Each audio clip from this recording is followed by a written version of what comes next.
Ang multi-awarded na aktres na si Jacqueline Jose ay pumanaw noong Sabado, Marso 2.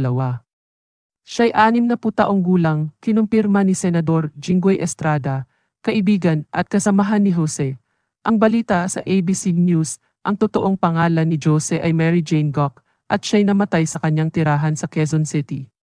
Batay sa unang impormasyon na nakuha ng ABC News, hindi sumasagot si Jose sa mensahe at tawag ng kanyang mga kamag-anak.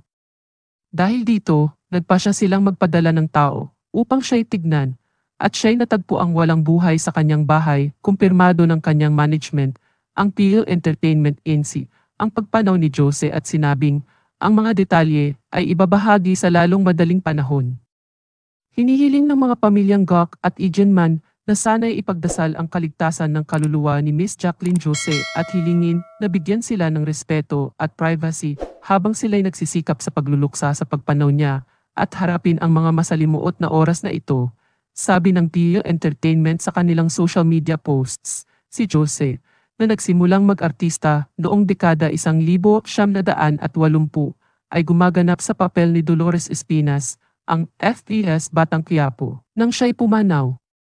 Sa kanyang naiwang alaala, nakuha ni Jose ang Best Actress Award sa 2016 na Cannes Film Festival para sa kanyang pagganap sa Marosa.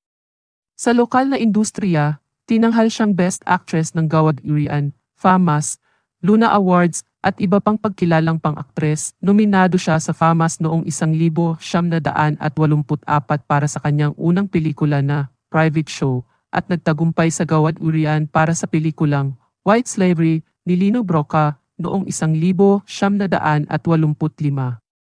Sa telebisyon, ang kanyang pagganap bilang Magda sa seryeng Mula sa Puso ang nagdala sa kanya sa mas mataas na antas ng kasikatan.